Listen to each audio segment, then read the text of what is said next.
that Councilmember Lannis is currently not here. We are expecting him. All other council members are present.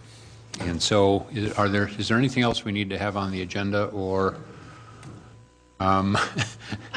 so they probably just started hearing me now? Yes. Okay, well, you haven't missed much.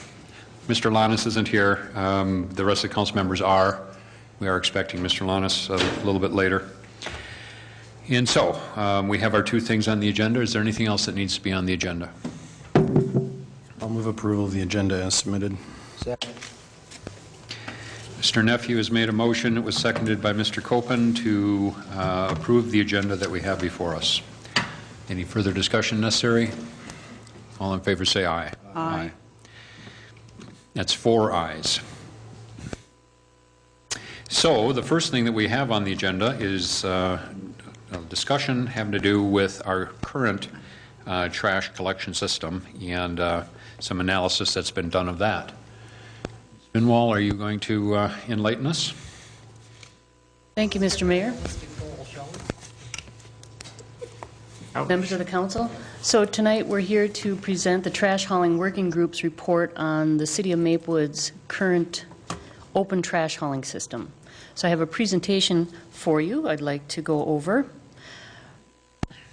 First of all, on the screen here, you'll see that March 28th of 2011, of course, the City Council did adopt a resolution of intent to organize trash collection. Of course, this was the first step in the statutory process to begin the planning phase for reviewing our trash collection system. Then on April 25th, the City Council did adopt or approve of a formation of the Trash Hauling Working Group and a scope of work. And the Trash Hauling Working Group was formed to analyze 2 areas of collection systems, both the contractual, which is an organized system, as well as the subscription, which is our open system. And over the last month, the Trash Hauling Working Group has been looking at both of those tracks. On the contractual system, on July 11th of 2011, the City Council did authorize the release of the request for proposal for residential trash collection. And August 19th, those proposals were due to the city. The city did receive 6 responses to the RFP, and those were from Allied Waste Services, Dick's Sanitation Incorporated, Highland Sanitation and Recycling, Tennis Sanitation LLC, Walters Recycling and Refuse Incorporated, and Waste Management. And the City Council will have their first review of those proposals after the Trash Hauling Working Group evaluates those and scores those, and that'll be on September 26th.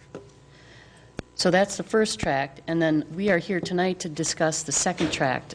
So this is our report on our current system. So for your information, back in 1995 and 96, the City of Maplewood did consider organized trash collection, as we're doing right now. However, in 1997, the city opted not to organize the trash collection and agreed instead to a counterproposal made by the trash haulers to institute restrictions within our open system.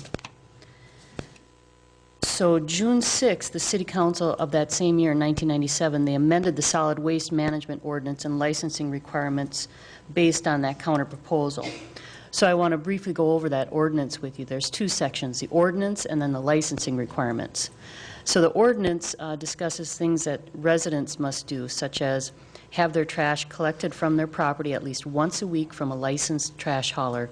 So every residential property in the City of Maplewood is required by ordinance to have a licensed hauler pick up their trash once a week. They have to place that trash in a rodent-proof container. The recyclables need to be placed on the curb for collection, and then it also specified the times of collection, which is from 6 a.m. to 6 p.m., Monday through Saturday, which is interesting that it doesn't meet our current noise ordinance, which is no disturbing noises between 7 a.m. to 7 p.m. But regardless, trash collection can begin at 6 a.m. to 6 p.m. Then on the licensing aspect of that ordinance, it did specify that all trash haulers had to be licensed by the city, and that license fee is adopted by the City Council yearly. Currently, the fee is $129 for a yearly license, and that runs from September to August of each year. And the licensing requirements, there was a whole list of requirements that the haulers had to submit to the city in order to obtain a license, and I'll briefly go over those. Name and address. They had to attest that they will follow a long-range plan of disposal in conformity with state pollution control agency regulations. Truck requirements using tandem axles or flotation tires to reduce the per axle weight of all trucks used for collection. They were required to provide service routes configured so that customers on load-sensitive streets will be among the first served on such routes. Provide collection carts or bins for their customers, and then provide a volume-based rates with 30-gallon being the minimum.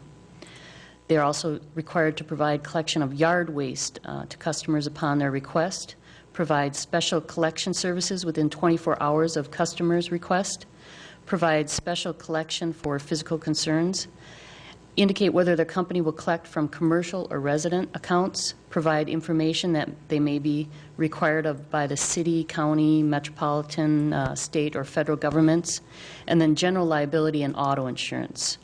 And then there's some requirements for their trucks.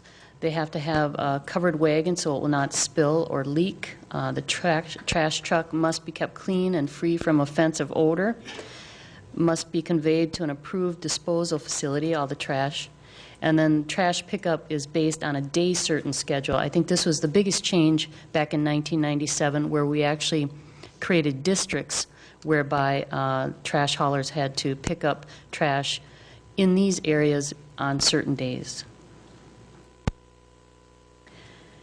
They are required to file all residential customer rates effective for the following year with the city. So those rates can include new rates or introductory rates. And also the ordinance goes on to say that the amended rates must be filed within the city within 2 weeks of any change. And then finally, failure to comply with the licensing requirements would be grounds for revocation of the license by the city council. So that was the new system created back in 1997 for the city of Maplewood's open trash hauling system. So I wanted, yes, sir. Two quick things. One is when we have conflicting ordinances, how is that handled? Do we have some other ordinance that says the most restrictive applies, or are we just left out in left field? Do you know, Mr. Cantrud or Sean, either one?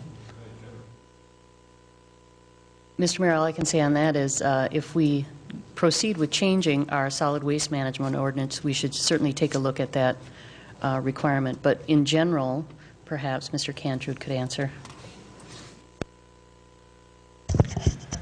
Certainly, Mr. Mayor, when it comes to regulation, the least restrictive usually applies depending on, I hate to say this, but how you're looking at it. So if you've got, for example, easiest example I can give you is when we're guided somewhat by what the state has mandated. So if they say you can only have so much of a thing, we wouldn't be able to allow you to have any more of that thing than the state allows, for example. So we're restricted by the least restrictive that they have. In the case of this, if we end up changing our procedures, meaning the whole solid waste collection system, I would definitely want to go through with staff and make sure that our systems are sonorous. In other words, what happens here happens there, and it's just continuous and consistent. So I think the biggest problem that we have with this is just a lack of enforcement generally, which is what the report kind of indicates. And was that word sonorous? Is that what you said? Mm-hmm. Could you give the definition of that? Equal, Okay. matching, it gets along with one another. It rhymes. Okay. And then back in 1997, were they using like horse-drawn wagons? That they needed to have covered wagons? Were like, yahoo! Or why would they possibly use the term covered wagon? Who was here in 97? I don't know. Might have been That's 1897. directly from the ordinance. You see? I would think we'd want to change that also. I thought it'd be kind of interesting. Regarding the noise, with this open system, that's one area that we do receive some complaints. In particular, it has to do with properties that are next to commercial, and the trash haulers on occasion pick up too early, like 5 a.m. or something like that. But generally speaking, picking up at 6 a.m. On our city routes, they do that mainly, to avoid traffic also. We don't get complaints about noise at that time. It's mainly when you're next to some commercial properties. Mr. Antonin, do you have something you want to? I think the term for the covered wagon was that the trash hauling trucks have to have some type of control so that the deposits don't blow out and stuff like that. So I presume that with modern trash hauling now that all the wagons or the trucks are covered, but I think it probably is sonorous with the city attorney's definition of hours of operation. All right. So now we're going to see how many times we can use sonorous during the course of the meeting. So maybe one of the hauler representatives that are here can later describe to us whether there's part of the truck that's referred to as the wagon or whatever. Did you have more, Kathy? Well, either that or I'm SOSing. I'm not sure, but my light doesn't want to stay on. Go ahead. Is this kind of some kind of a hint? I could leave if you'd like. No? Well, one of my questions had to do with the two ordinances, like you asked, and have we ever had anybody, because when you say we go with the least restrictive or whatever, so then what if you have somebody else who's doing some other kind of work and they defy the 7 a.m., how do you justify that when we let the trash haulers start at 6? Mayor and council, it's hard to do that. That's why you try to make things consistent. I won't use the word again. But in the case of the haulers, using their reliance on the city allowing it to happen, they would be in a good place to say, well, the city didn't bust us on it. They might take note if we send them a letter saying you need to restrict your hours to what the overall code says, are considered noise hours or daylight hours. But obviously that hasn't been a problem yet. So. Okay. I have another question, actually. Yeah. On the ordinance highlights and licensing highlights that come from 1997, I was puzzled, and I think I referred to this at the last meeting as well, because I kind of remember this whole thing, unfortunately. It says the city agreed to a counter proposal from the trash haulers to institute restrictions within an open hauling system. Page 2 of 33, the top paragraph. So the highlights that are on this page came from the haulers at that time? Mr. Mayor, Councilmember Juniman, I don't have that exact information. I don't know. It sounds as if it was something that was worked out between the council and the haulers at the time. Okay. I guess I have to say, if whatever input they had, they must have done it with their fingers crossed, because most of these things haven't been done exactly, and for us to have enforcement for it to happen doesn't inspire confidence in me, shall we say. And I guess I have a question, and maybe it's Karen's question, I don't know. It says, provide maps of service routes configured so that customers on load-sensitive streets are among the first served on such routes. Do we know what that means? I mean, I know what it says, but is there any sense of compliance, or do we know if it's significant, or do we know whether it means anything to us? Because I don't recall it ever being an issue. Mayor and members of the council, the only thing that we get from the haulers on an annual basis is their rate sheets, and it's like pulling teeth getting those from some of the haulers. So we are never, we don't ask for a map either, so. Well, that's sort of like telling your kid that these are the rules of the house, but then you have to chase them around the house to make sure they're doing it. That's kind of my point. And I'm not saying that, I'm not arguing with these, I'm just saying that one, for instance, probably makes sense, but how do we, I don't know how we move forward with agreeing to similar things yet again, unless we put in the big enforcer hammer? Because obviously, these things, we don't even know if they're going on, much less anybody does anything about it. So while it sounds good, which is, I assume, how it got adopted, that's nice. And I guess that might, I have a last question for the attorney. Is there any way where you can come to this kind of an agreement where it has any more significance than this, or do you have to have the hammer, the enforcer with the hammer to make it stick? Mayor and council, I'll just give you sort of the general principle on things like this. An agreement to do things is only going to be as effective as the people watching how the performance goes. So you wouldn't hire a contractor, for example, to go into your house and then, hope to heck after you said, here are the rules of the house, that they get followed as you take off for vacation. So someone has to be watching compliance on a pretty regular basis, and it's not like you would have no ability to go in and enforce these agreements now. Just because, it hasn't been enforced, the city very rarely waives its right to actually go in and say, hey, we've been ignoring this for a while, but you've made an obligation to supply maps and to supply routes and to supply all this information to the city. We would like it now. So if you do nothing, then I think the recommendation from the council should obviously be to pursue what you do have in terms of an agreement a little more aggressively. And who knows whose responsibility that's been in the past, but it's been identified in this process that a little more should be going on than what happens currently, and certainly we can fix that. Right. Does that Thank make you. sense? Does that Yep. answer your question? Yes, it does. Thank you.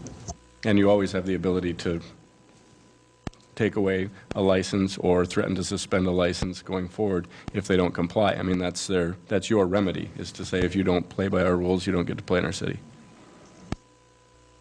Marv? You just answered my question, because that's been part of the problem. We haven't been using that hammer. If you enforce what we have on the books, it would make a huge difference. And like, of course, with the public rates, if they're charging above that, if they're charging people above what they're posting with the city, that's when the hammer should come in. But, and I think a lot could be resolved if we were stricter enforcing the rules we have in the books. Thank you. John? I have a question and then an observation. The question that I have for staff is, we have a good picture in the report about current enforcement or lack thereof.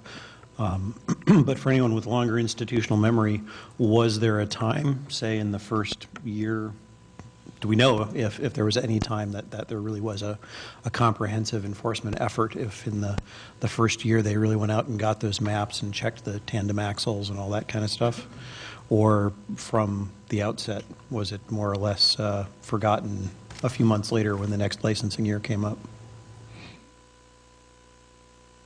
Mr. Mayor, I don't have the answer to that.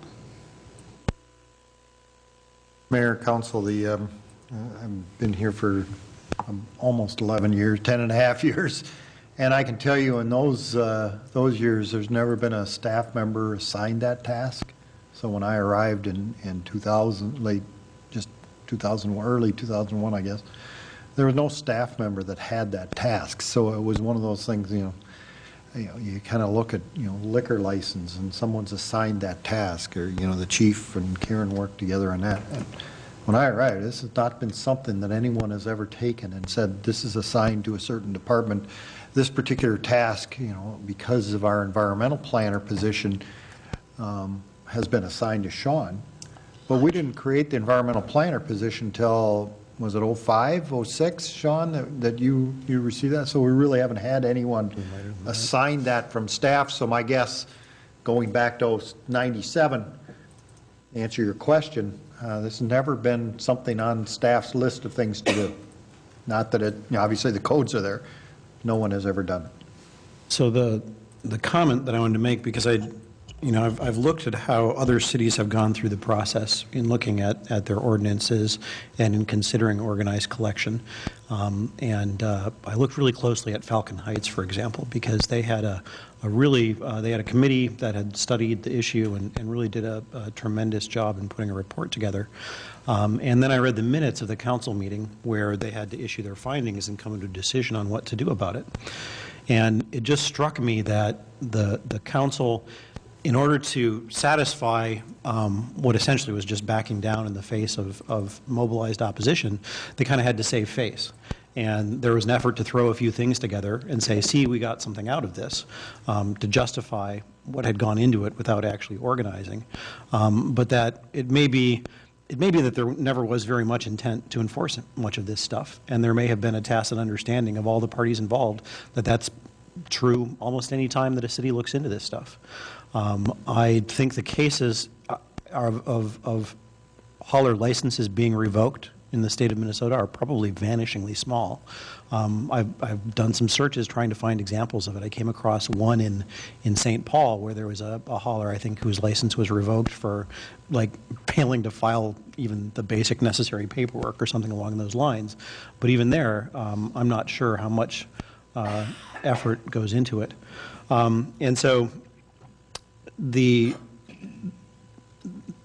I think that there's a question of, from a policy standpoint, and I know that Sean's going to get onto this in her report, but it's a serious question of whether the ordinance is ever going to have the resources put behind it to be enforced, if that was ever intended.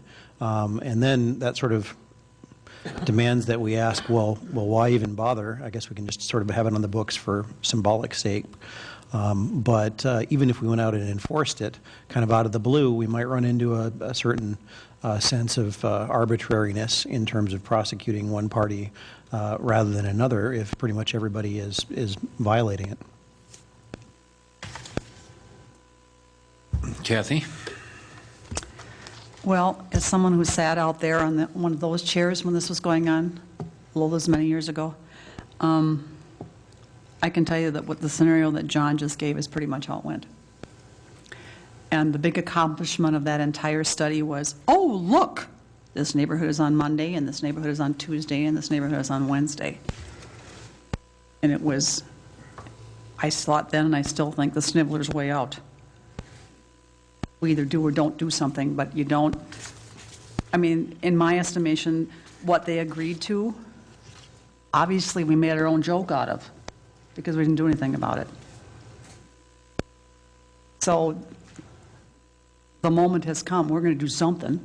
At the very beginning of this process, I said the very least we could expect is an improved open system. Well, as Marv said before, and we can see in front of us, if we just did what we said we wanted, we'd have that.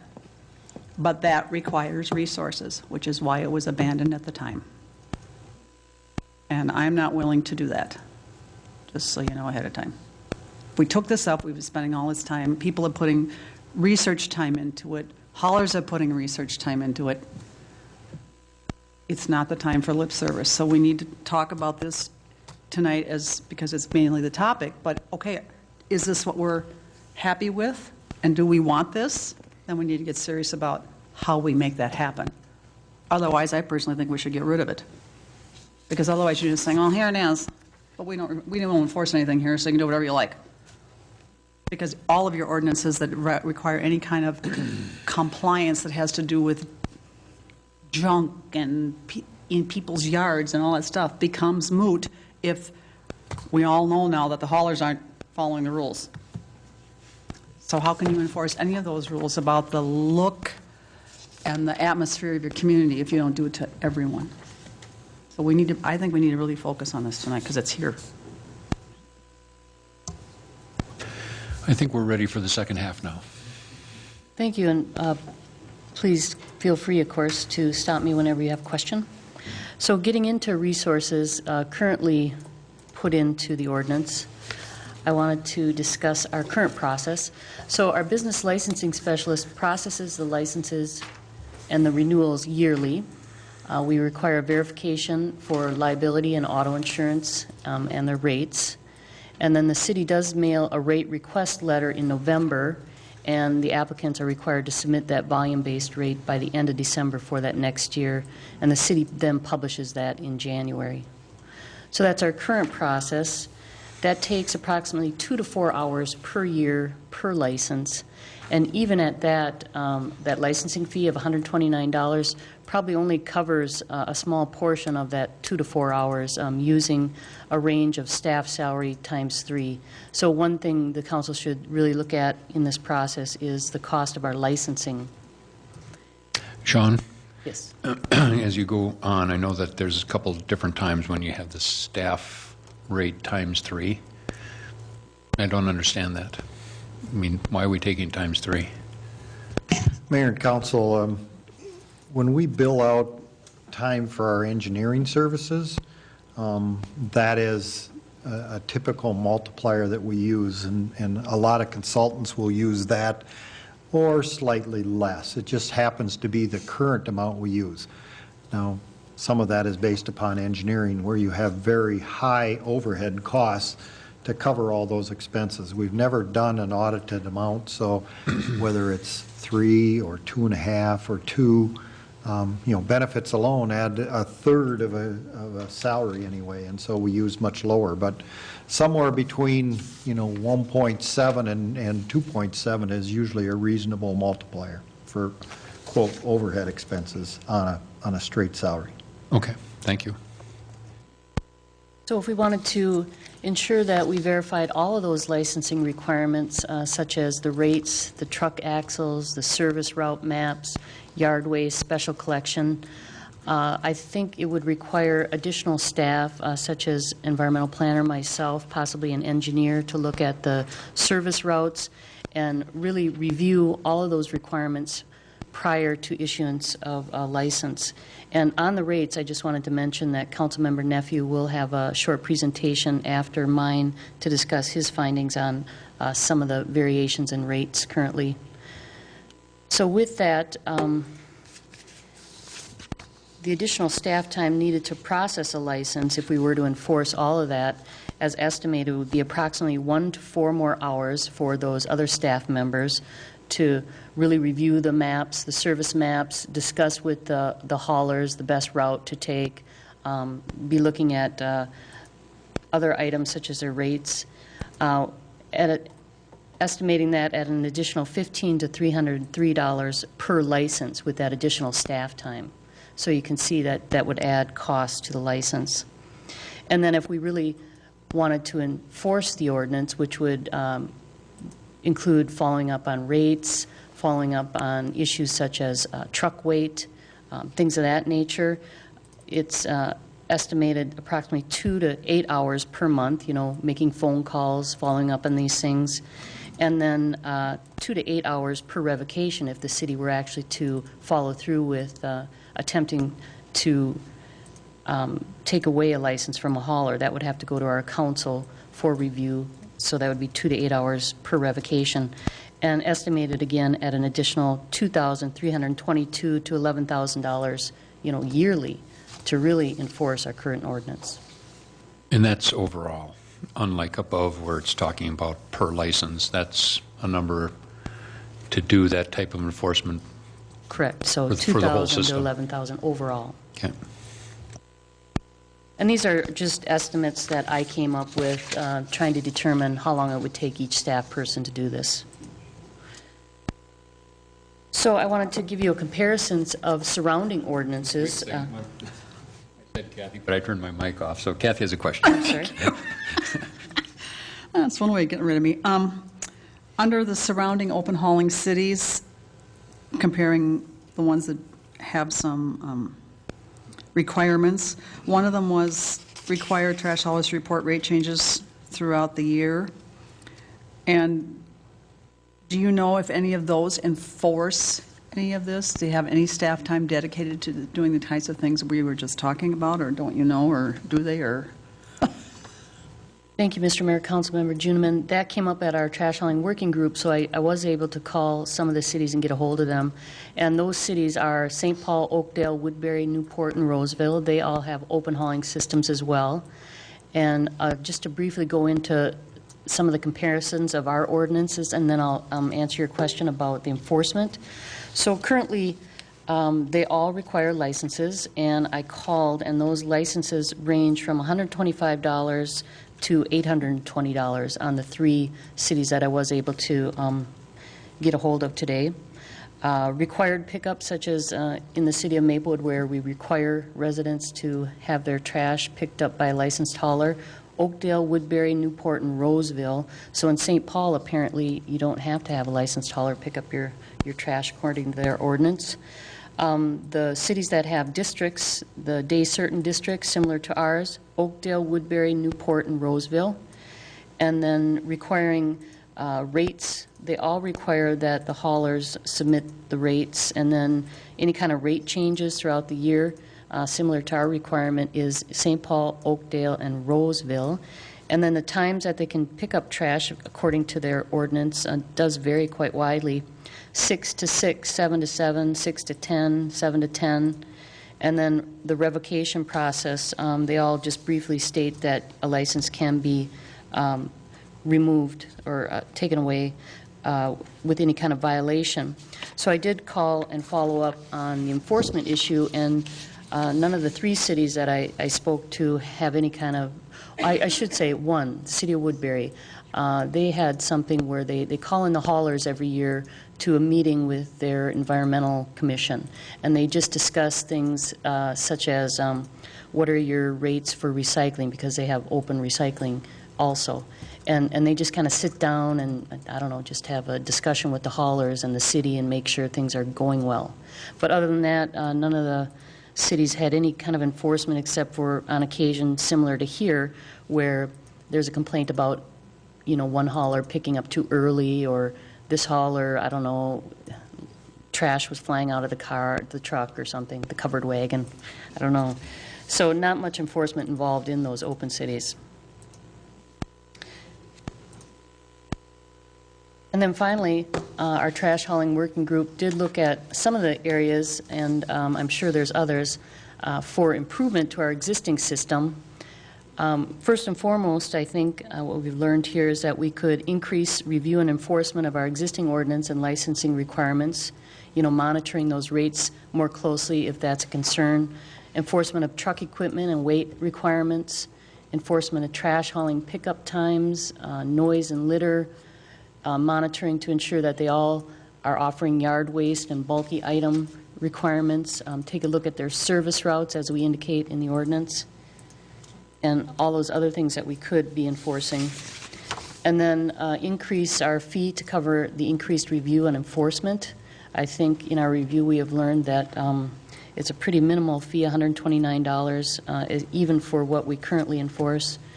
Also taking a look at incremental fines and enforcements for violations of ordinance and licensing requirements, rather than just having a statement that says we will take away your license and the process is going to the city council. Having some fines, easier system of incrementally fining. This was discussed by many of the trash haulers in our one-on-one discussions, is if the concern is number of vehicles on the road, why don't you just limit the number of licenses, which of course would limit the number of vehicles, but it would also take away any kind of the possibility of competition and pricing. So, but that is something that some cities do. Implement a pay-as-you-throw trash collection system, and there's several types of pay-as-you-throw. They're called pay-T programs.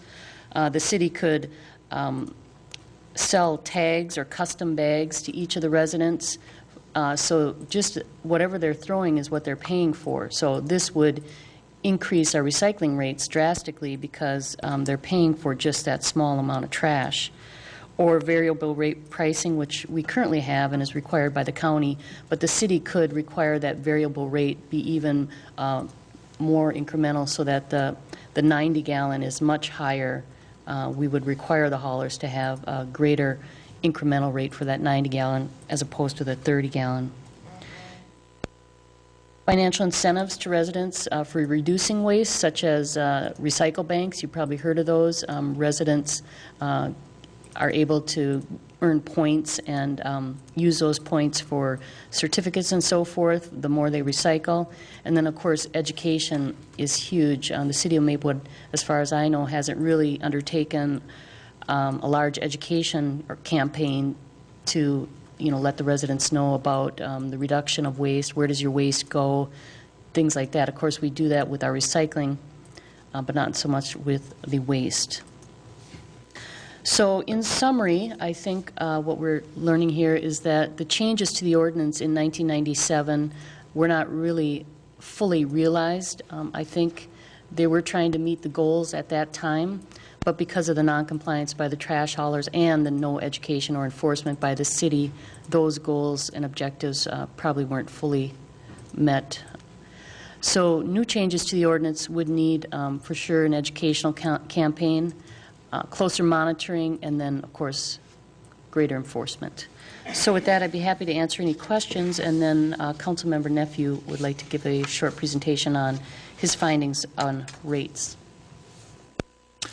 Sean, I have a couple of things. You had mentioned that the pay-as-you-throw, and then I thought you heard you say something about that would increase our recycling rates. Did I misunderstand that, or what's the... Collection, Okay, turn your Mr. Mayor, microphone correct, I on. was referring to rate of collection, not... Rate of collection, not Oh, I see. cost. Pardon me. Okay. So obviously, because you have to pay for the amount of garbage, each bag, you're going to try and reduce that to the smallest bag you can obtain. Right, where- okay, so you were saying it's a positive. Correct. for recycling. Participation rate. Okay.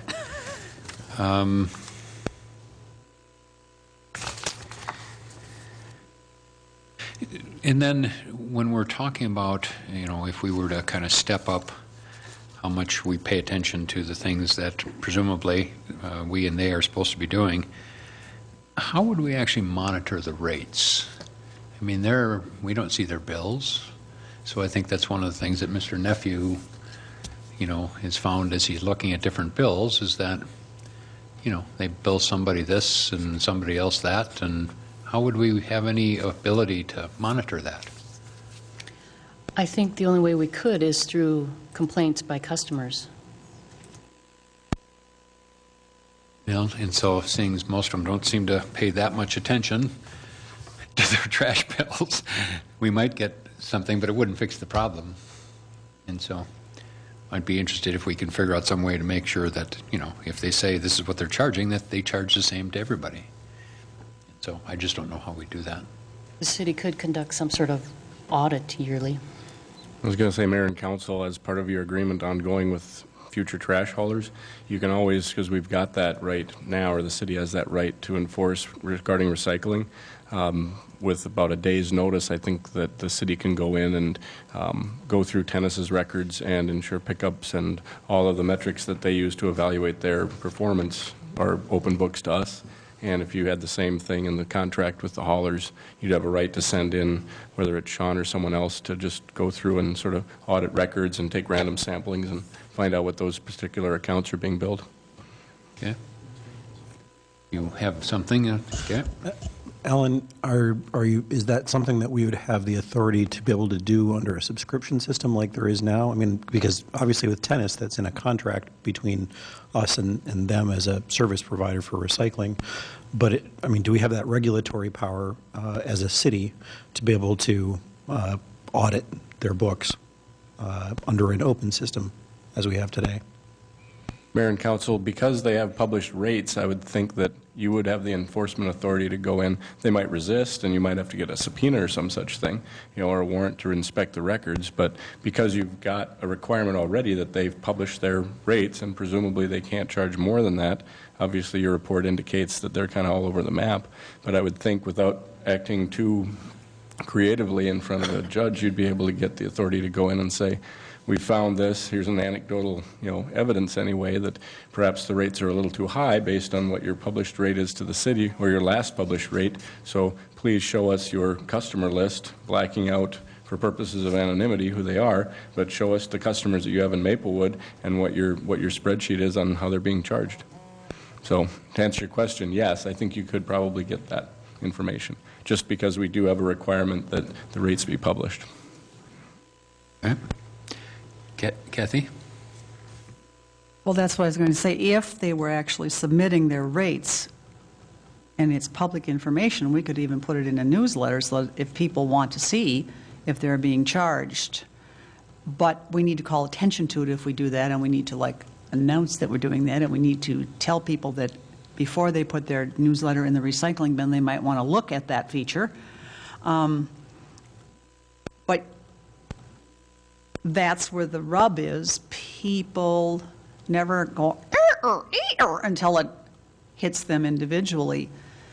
And that's kind of the inefficacy, if you will, and lack of equality in what we're doing, because it's basically deciding whether we want the squeaky wheel to get the attention or not. And then you disable people who, whether it's age or disabled people or whatever, who do not have the ability for some reason to do this for themselves. That's how you get those. So I don't know if, I think we'd have to do a big education piece on read your city newsletter and compare your bills. I mean, look at your bill, look at what this company has said. It's kind of like a public service, if you will, to make better shoppers out of people at the very least. But again, you're relying on people's honesty.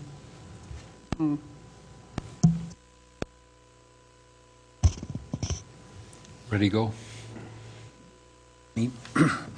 When you said we have the ability to go into that system and have that audit, if you will, who would that be? That just be assigned staff that would have that responsibility, or if that was a task that was by the city manager assigned to somebody in the department, was that what you mean by we, or who?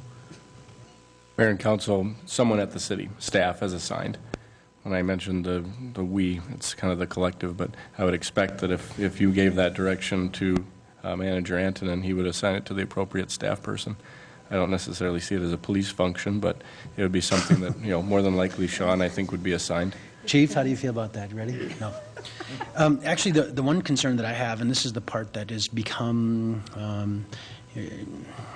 my conundrum, if what Kathy or Councilman Juniman said was, what Kathy said was, if people just did what they said they were going to do, then this world would be, utopian bliss, right?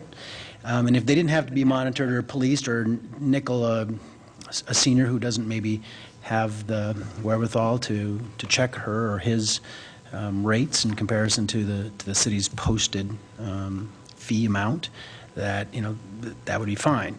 So again, my particular issue at the very beginning of this process, and it's related to what we're talking about, is can we get better quality service at the same or better price, and will it have a financial or physical benefit to the city at large, right? So in the conversations that we're having, we have tried in numerous ways to enforce ordinances that would in fact hold haulers accountable, or setting some parameters of expectations that have gone to this point really unmonitored to some degree. And it isn't because there hasn't been a staff member assigned to it, it's because maybe they haven't necessarily even turned in rates when they needed to, or maps when they were asked to do so. And so we then have to say, well, is it the role of the city then to begin enforcing its ordinance or taking a look at a different approach? And so my issue at this point is I still haven't necessarily,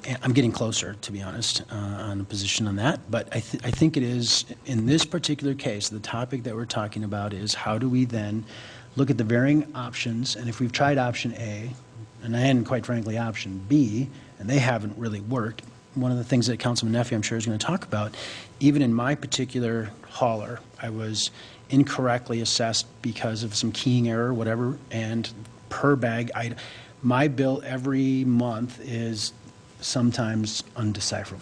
I mean, it becomes like I have to do algebra, and I didn't do very well in algebra, to try and figure out what my rates are. And so should we as a city then have that benefit to people who could really gain something from that? And I believe that we are on the right track. And despite what some council members might feel, the investigation is going, I think, very favorably. I mean, we are beginning to ask very difficult questions, and I think, Kathy, you said it perfectly. You said, gosh, we abdicated our responsibility a few years ago by enforcing what was reasonable expectations in terms of an ordinance, right? And because maybe we didn't have the staff or the process or the policy, it was just easier.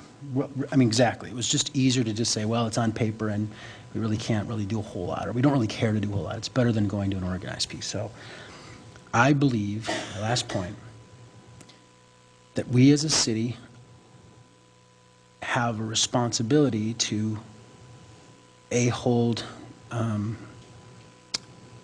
businesses accountable to doing business in our city and protecting our citizens from fleecing in many cases. And whatever that looks like in either system, we have to do a better job at making sure that those that maybe aren't as attuned to what their rights are being protected. And I'm very much in favor of finding a way to have that happen. And I'm not sure that, one system's going to be better than the other, but crap, something needs to happen. It just really does. And I'm excited to hear the final, RFP responses and kind of where we're at, but something has to change. That's my position. John? One question first, would there be any problem with putting the rate sheet on the city's TV channel among the slides? Oh, I realize it's on the website, but if we could make a slide and put it in rotation, that might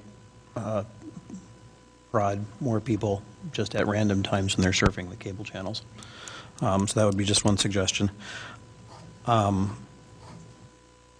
Another question that occurred to me, when we hear arguments against organized collection, one of the ones that gets bandied about a lot is this idea that it's going to cost a whole lot to administer an organized collection system, even though it's really, I don't quite buy that argument. But I'm wondering, so there are sort of a couple of arguments that I hear. One is that if we were to go to an organized collection system, we'd have to devote staff time and resources to that, and so that would be an added cost for the taxpayers. Then there's another argument that says, well, the problem is that we're just not enforcing the current ordinance, so all we need to do is enforce the current ordinance, and then everything will be fine, even though obviously there are qualitative differences between the current ordinance and how it would be in terms of how much consumers would pay and so forth.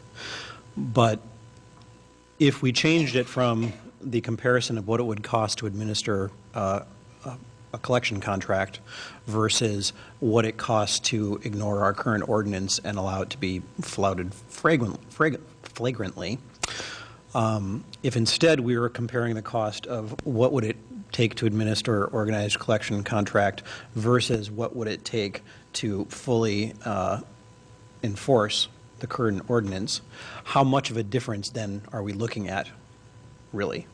I mean, would it really be a whole lot more costly to have a organized collection contract than to really go in and verify tandem axle equipment and audit rates on a regular basis and all sorts of stuff like that?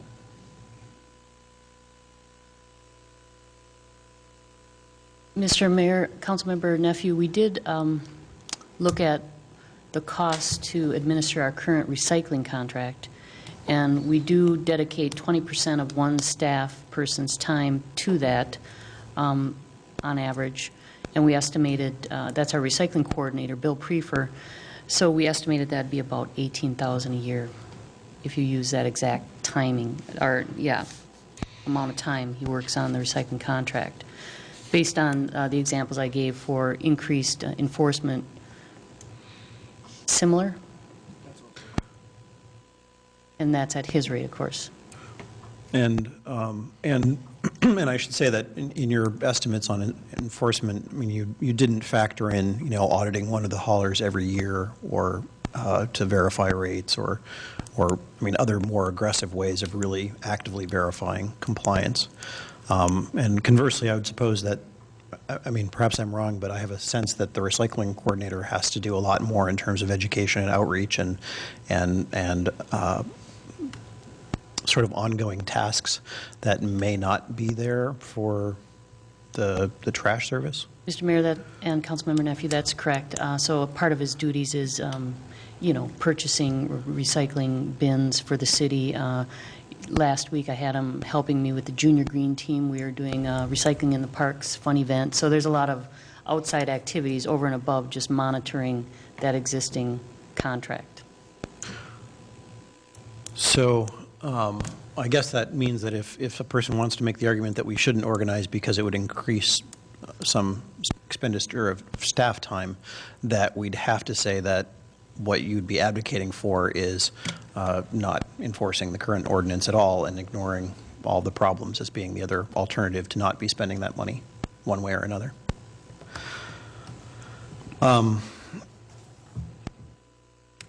Another comment that sort of occurred to me along the way was there was a discussion of the idea of limiting trash hauling licenses, and I would strongly oppose that if we don't move to organized collection.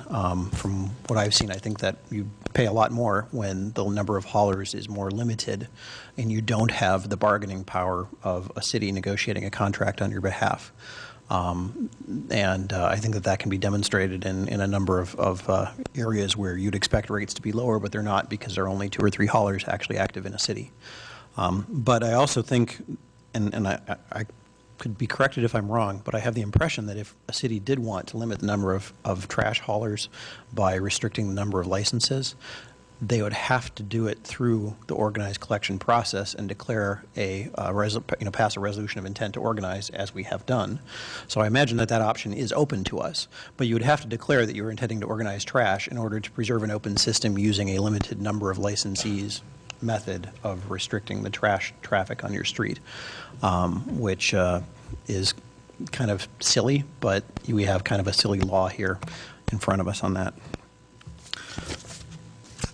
Those are the notes I scribbled down, unless it's my turn for a presentation. Kathy has something else. It won't take long.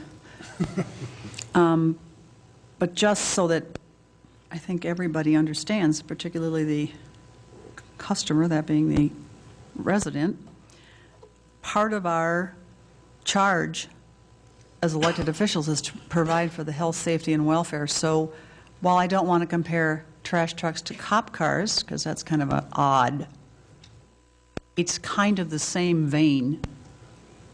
We are supposed to make sure that public health is maintained, and if everybody could have their garbage right on their front yard, that might be quite a task for the enforcer. So the reason to even be discussing this is that. And no, it's not as serious because we have trash pickup as not having a police force, for Pete's sake. I'm not saying that. But if we had no way to say, if we supply no way to say you must have your trash hauled away, it can become an issue. And if you want to look at what lack of enforcement can do, there are certain areas of a large city to our south and west where if you drive through and it's not enforced, you can see what happens. I don't think we are supposed to go there.